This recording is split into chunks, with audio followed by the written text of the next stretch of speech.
Gilles-William Gonadel, bonjour à vous. Bonjour. Et merci d'avoir accepté notre invitation à l'occasion de la parution chez Fayard de Journal d'un prisonnier, un récit dystopique dans lequel vous imaginez le procès de votre double, Ghislain Gronadel, un procès intenté par la transe insoumise, désormais au pouvoir, un procès fictif qui est celui de l'anti-wokisme, de la défense d'Israël et de la lutte contre l'antisémitisme, pourfendu par ce que vous qualifiez de camp du bien dans le livre, une fable ancrée pourtant dans le réel. Après le succès, Gilles-William Gonadel, de votre précédent livre, Journal de guerre, écrire le journal d'un prisonnier, c'est estimer que le combat s'annonce mal, sinon qu'il est perdu d'avance? Écoutez, moi je suis ce qu'on appelle un pessimiste combatif. J'ai l'impression effectivement qu'on ne va pas vers le mieux, mais de toute manière on n'a pas le choix. Le combat que je mène, ou que Ghislain Gronadel mène au sein du camp du bien, qui est évidemment tenu par la France, par la transe, pardon pour ce lapsus, par la transe insoumise, c'est un combat très essentiellement contre le wokisme et les dérivés anti-sionistes, anti-blancs et anti-tout ce que vous voulez, anti-mal blanc, anti-hétéro, bon. Ça n'a rien à voir avec ma thèse du journal de guerre. Et donc, Ghislain Gronadel, d'abord, il n'a pas le choix. Hein. Ils sont venus le chercher chez lui parce qu'il faisait partie des opposants les plus notoires et les plus toxiques à l'Eurodorat. Mais il se conduit également à l'intérieur du camp du bien avec une bravoure très limitée. Donc j'essaie en réalité, c'est une ruse littéraire. Je voulais pas emmerder, pardon pour l'expression, mon lecteur avec un énième ouvrage sur le wokisme. Je voulais montrer à mon lecteur ce qu'est le wokisme, mais en le faisant marrer. Et quelquefois un peu pleurer peut-être. Et voilà, donc je me suis essayé à ça. Vous imaginez une France qui tomberait sous les coups de boutoir d'une coalition d'antifa et de voyous islamisés qui se partageraient à la fois le pouvoir et le contrôle des territoires. Le pouvoir émasculé est tombé comme un fruit mûr, écrivez-vous. Est-ce que le pouvoir politique a nécessairement besoin d'être conquis pour que le pouvoir culturel et la bataille des idées soient gagnés? Non mais là je parle pas du pouvoir culturel, hein. Je parle du pouvoir tout court. Oui, je le sais bien. On est bien d'accord, hein. Le pouvoir culturel, très bizarrement d'ailleurs, lorsque la transe insoumise prend le pouvoir à la suite d'émeutes, parce que, comme je l'explique, un descendant d'immigrés a été tué après un 92e refus d'obtempérer dans les banlieues, donc il y a des émeutes, mais sur fond quand même de crise économique et sociale. Ils n'ont pas gagné la guerre culturelle. Je dirais même qu'ils l'ont déjà perdu. Et pour aller aujourd'hui à ce qu'on vit, je constate que parce qu'il n'est pas un hasard, plus l'extrême gauche, wokiste ou non wokiste, perd du terrain culturel, plus elle s'essaye à malgré tout le conserver à coup d'intolérance, à coup d'interdiction de chaîne et tout ce que vous voulez. Donc quand ma transe insoumise, là, elle prend le pouvoir, elle n'a pas du tout gagné le terrain culturel, mais j'explique que oui, c'est tombé comme un fruit mûr parce que d'abord, l'extrême gauche, elle est assez habile dans la rue. L'extrême gauche, elle est majoritaire dans la rue. Donc l'alliance avec la France islamiste, qui quand même ne souffre pas d'une pénurie particulière d'armes, eh ben elle est faisable. Et je n'ai pas l'impression que le peuple français majoritaire soit tellement apte et décidé à se battre. C'est ce qui vous inquiète tout particulièrement? Ce manque de combativité? Oui. Parmi mes sujets, effectivement, non pas de colère, mais de tristesse, c'est que je trouve que l'immigration massive et invasive, elle a eu lieu sans le moindre combat véritable. Il n'y a eu aucune résistance. Alors il y aurait je plaide la circonstance atténuante pour le peuple français, qui a été mis dans le vent, qui n'a pas eu le droit à la parole, qui a été terrorisé intellectuellement, c'est entendu. Mais de là à ne pas manifester, même pacifiquement, sa colère, eh bien, il y a quelque chose que je n'accepte pas. Je crois que le peuple français, de manière générale, est assez incapable de grande bravoure et de grande saloperie. C'est ce qui le caractérise. Est-ce qu'il s'exprime à travers ses choix médiatiques aussi, avec le succès d'un certain nombre de médias? Vous parliez tout à l'heure, vous avez illustré tout à l'heure à CNews. Il s'exprime aussi, à défaut de choisir la voie de la rue, par ses choix médiatiques et le succès de ces médias? Oui, enfin, il est heureux, et oui, une partie du peuple français est heureux de pouvoir entendre un son qu'il n'a pas eu son content d'entendre, c'est sûr, mais pour que CNews, Europe 1 et d'autres médias aient pu commencer à s'exprimer, c'est que déjà, le combat culturel avait été gagné.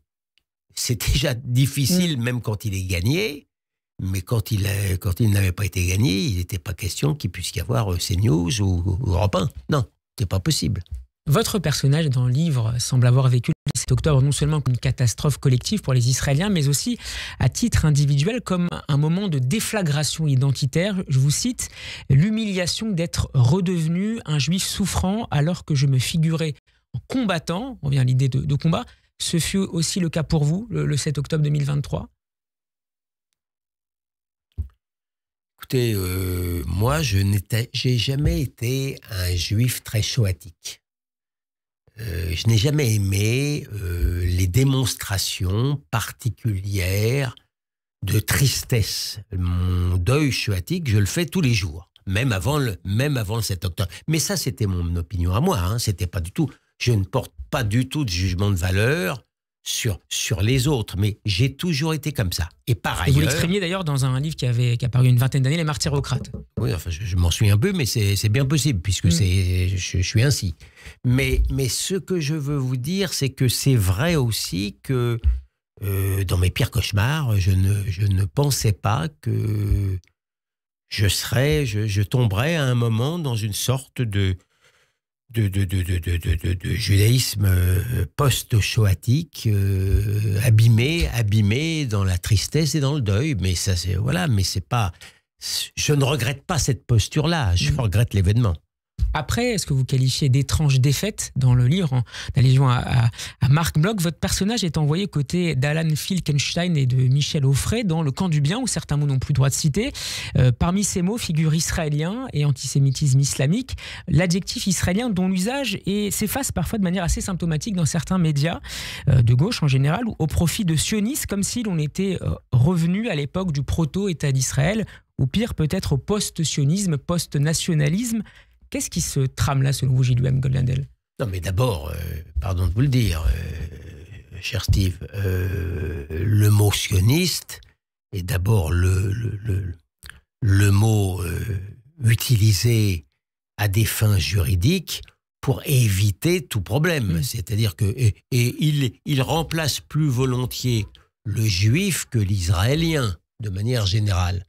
Mais bon, les deux juifs et israéliens sont maintenant mêlés dans la même opprobre, et le mot sioniste n'est pas considéré par l'extrême gauche comme un adjectif très flatteur. Hein. Donc voilà, mais de toute manière, on est maintenant dans une période où l'État juif est considéré par l'extrême gauche comme illégitime, puisqu'il a été créé, il aurait été créé par la Nakba, et il survit grâce à un génocide.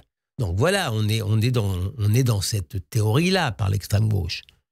Les mots, je voudrais qu'on s'y arrête encore un peu avec vous, Gilles-William Goldnadel, parce que vous y êtes très sensible à l'oral, mais aussi dans vos écrits, on le voit encore dans ce nouveau livre. Vous vous intéressez beaucoup au service public, ce que vous qualifiez dans le livre de service public, notamment pour sa chaîne La Trans Inter. Et je voudrais vous faire réagir un extrait de l'émission Les Enjeux internationaux. C'était hier matin, cette fois sur France Culture, qui avait invité le doctorant Thomas Vescovi. Précisons que c'est l'ancien responsable jeunesse au Bureau national de l'association France-Palestine Solidarité, ce qui n'était absolument pas précisé à l'antenne. Écoutez ce qu'il expliquait, c'est très court, sur les opérations antiterroristes menées en Judée-Samarie en ce moment par les forces israéliennes. L'État d'Israël estime que sa sécurité passe par l'écrasement quasi complet de la population palestinienne. Or, ça ne fait que semer les graines et les germes de nouvelles générations qui vont renouer également avec une forme de lutte armée ou peut-être de violence encore plus radicalisée.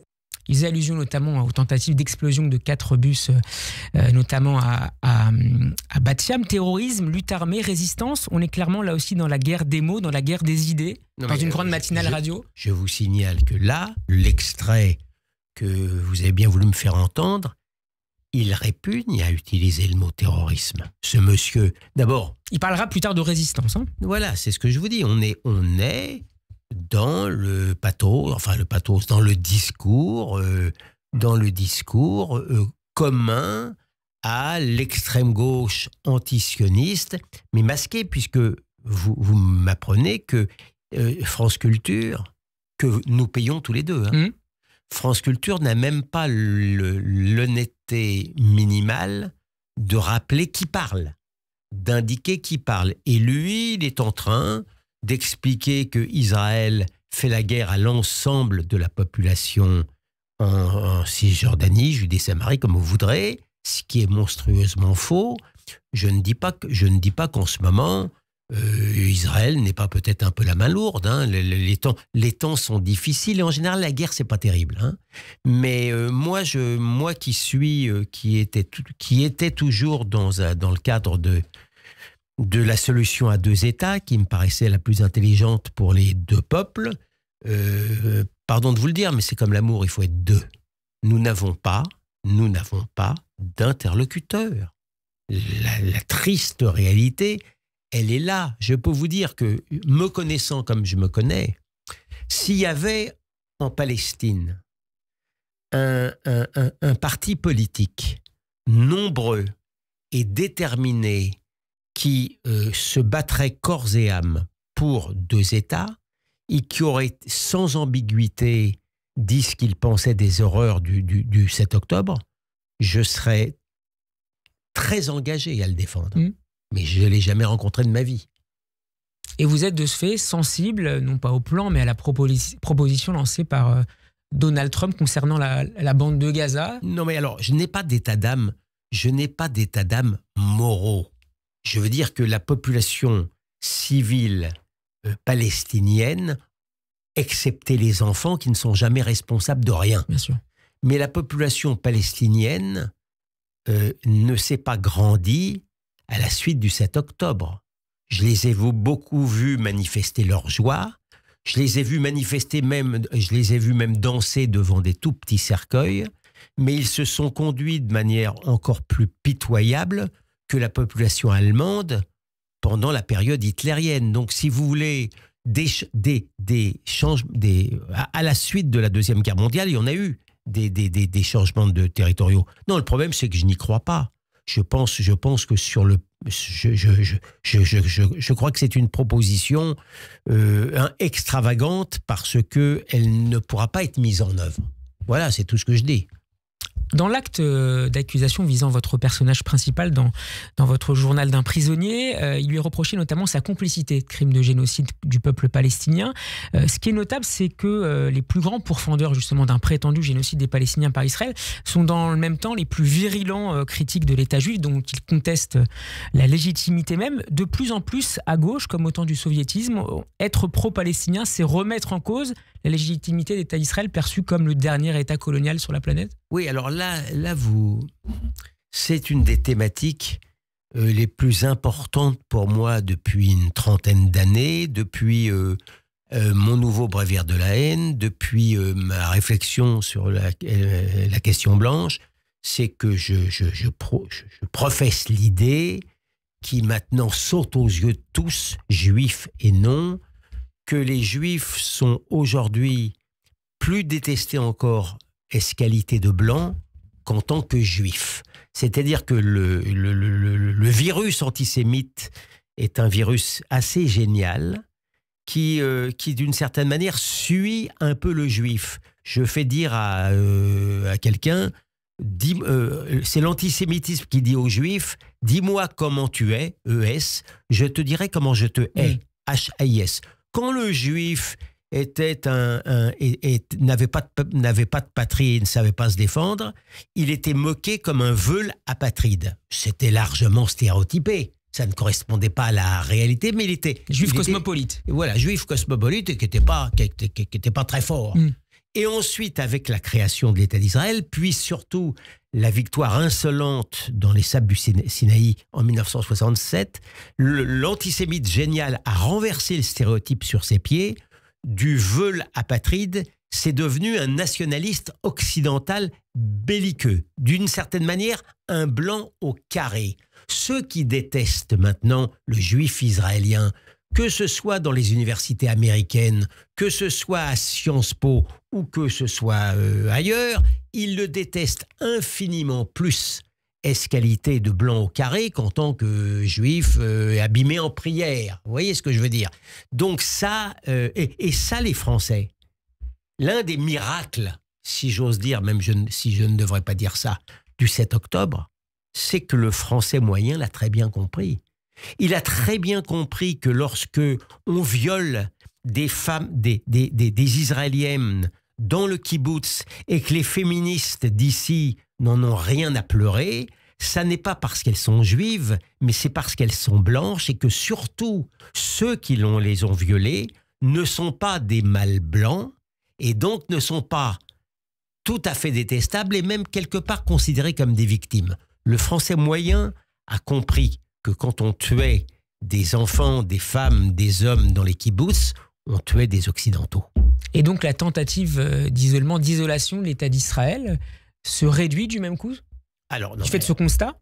Alors, il se trouve que Israël incarne, pour le meilleur et le pire, un État-nation occidental déterminé à se défendre bec et ongle. Donc il est à la fois le symbole de la détestation, mais il est aujourd'hui aussi le symbole de la résistance et de la résilience. Voilà pourquoi nous ne sommes pas seuls en France.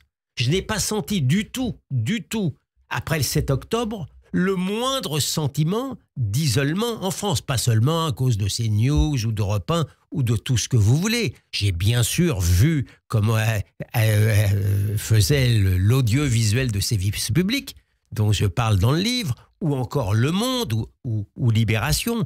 Mais l'essentiel du peuple français a compris ce que signifiait la cause d'Israël. Alors parmi les personnalités les plus en verve dans ce combat de délégitimation d'Israël, il y a évidemment Rima Hassan, qu'on croit reconnaître dans le personnage de Rimarien dans le livre. Gilles-William Goldnadel, l'eurodéputé insoumis, s'est vu refuser, on l'a vu hier, l'entrée en Israël par les autorités locales aux côtés de 3 autres membres de la délégation qui a finalement annulé son voyage en Israël et à Ramallah. D'abord, comment est-ce que vous avez réagi à ces images de Rima Hassan dans l'avion, puis à l'aéroport de Ben Gurion, images qui ont par la suite beaucoup circulé, beaucoup été commentées? À vous dire le vrai, Rima et moi, nous nous sommes croisés. C'est vrai. Ah oui, tandis que je partais vers l'aéroport, j'apprenais qu'elle y arrivait. Voilà. Je ne suis pas sûr qu'il y ait un lien entre les deux événements. J'ai peine à croire qu'elle voulait m'y retrouver. Mais donc, j'ai suivi, si j'ose dire en direct, pour savoir si c'était une mauvaise blague. Et donc, j'ai vu finalement qu'elle avait été renvoyée comme une malpropre. Je vous mentirais en disant que ça m'a choqué. J'aurais été extrêmement choqué. Je m'attends à tout quelquefois avec le gouvernement israélien, mais la fonction publique israélienne, à vous dire le vrai. Mais je suis assez heureux de la manière dont elle a été traitée. Il faut comprendre, hein. Il faut qu'on comprenne que c'est quelqu'un qui chérit, qui bénit les assassins qui ont assassiné froidement Kfir et Ariel. Quelle place tient-elle dans l'écosystème politico-médiatique contre l'État d'Israël? Elle incarne pour M. Mélenchon la pointe la plus spectaculaire pas forcément télégéniquement, en tous les cas, repoussante, de la laideur de l'antisionisme, antisémitisme. C'est peut-être son idiote utile, mais il en a tellement quand même. Je veux dire, la France insoumise, certes, est maintenant une manière de repoussoir en France, mais pas suffisamment. Dans un pays normal, un pays qui est à ce point qui se vautre dans la détestation du juif, des Israéliens, sans la moindre charité post-chrétienne, je ne vois pas comment, sans montrer le mal français ou une partie du mal occidental, on puisse imaginer des députés LFI qui soient encore accueillis, j'ose dire normalement, au sein de l'Assemblée nationale où ils causent du désordre. Tout député qui se respecte devrait dresser entre eux et lui un cordon sanitaire étrangleur. Et donc vous n'avez absolument pas digéré l'alliance qui a été faite par les forces de gauche au moment des dernières élections. Non seulement je ne l'ai pas digérée, mais je la vomis, et je considère que tous ceux qui, un instant de déraison, se sont alliés à ces gens-là, sont à mes yeux, alors ils en feront ce qu'ils voudront, à jamais discrédités. Qu'ils s'appellent Faure ou qu'ils s'appellent Glucksmann. Glucksmann, c'est encore pire que tout pour moi. Ah, pourquoi ? Parce qu'au micro de France Inter, quand je crois un juif, ou s'il n'était pas un juif, quelqu'un qui avait au cœur la douleur juive, lui a demandé comment il pouvait, avant les élections législatives, comment il envisageait justement son mariage électoral, il s'est présenté en tant que juif. Il a osé dire, mais c'est justement parce que je suis là. Il s'est présenté comme garant juif. Jamais, Steve, jamais je ne me suis permis, ça fait partie de mon code éthique, moi, jamais je ne me suis permis d'aller chercher l'origine juive d'un de mes opposants pour en tirer un argument supplémentaire. Mais quand vous avez un monsieur Glucksmann qui ose légitimer, justifier, moraliser son alliance avec ce que je déteste le plus dans le monde politique, est-ce qualité de juif, ça pour moi ça m'est insupportable. Et ça le discréditera à tout jamais à mes yeux, et je peux vous dire que je le ferai savoir. Justement, dans le livre, dans ce scénario sombre, Gilles-William Gonadel, vous envisagez que certaines organisations juives jouent leur partition dans la mouvance antisioniste, bien sûr, mais pas seulement. Est-ce que vous avez l'impression que parfois que certaines instances représentatives juives de France se trompent parfois de combat ou de priorité ? Posez la question, j'y réponds. Écoutez, je suis en mésalliance avec le CRIF depuis pratiquement toujours. C'est-à-dire que ça fait depuis que je suis arrivé à Paris, c'est-à-dire que ça fait longtemps maintenant, où j'ai essayé de montrer, avec un bonheur moyen au début, que je considérais l'extrême gauche infiniment plus dangereuse que l'extrême droite, même quand l'extrême droite à l'époque n'était pas extraordinaire. Mais j'ai toujours pointé le danger de l'extrême gauche que je voyais venir, même quand elle n'avait pas encore fait alliance avec la partie islamiste. Le CRIF est très clair aujourd'hui contre Jean-Luc Mélenchon, la France Insoumise. Oui, sauf que le CRIF, pendant trop d'années, était obsédé regardait uniquement vers la droite, donc n'a pas entendu ce que je lui disais, à savoir, il était pris à revers par l'extrême gauche, sans défense, sans préparation lexicale, si j'ose dire, avec toutes les conséquences que ça a eu, parce qu'à l'époque, il avait un certain magistère intellectuel et moral en France, toutes les conséquences en matière d'immigration, conséquences encore plus funestes en ce qui concerne la communauté juive, et les massacres qu'elle a connus. Et aujourd'hui, certes, aujourd'hui, je vous concède bien volontiers qu'il voit maintenant assez bien ce qu'est la France insoumise, mais il continue, comme si de rien n'était, de renvoyer dos à dos la France insoumise et le Rassemblement national. Non, J'accepte pas le Rassemblement national. Je suis pas un aficionado. Je suis pas du Rassemblement national. Mais je constate que depuis le 7 octobre, il s'est conduit très bien à l'égard d'Israël et des Juifs français. Comment on dit LFI, c'est pire que le RN. Ah bon, en fait, donc je continue. Je reconnais que j'essaye d'être juste. Le CRIF fait le job en ce qui concerne Israël. Il fait le job, mais il y a ce renvoi dos à dos. Je n'arrive pas à l'expliquer logiquement. Merci beaucoup, Gilles-William Gonadel, d'avoir été avec nous cet après-midi dans le Grand Journal. Je rappelle le titre de votre dernier livre, Journal d'un prisonnier. C'est publié aux éditions Fayard. Bon après-midi, à très bientôt sur Radio J. Merci à vous, Stéphane.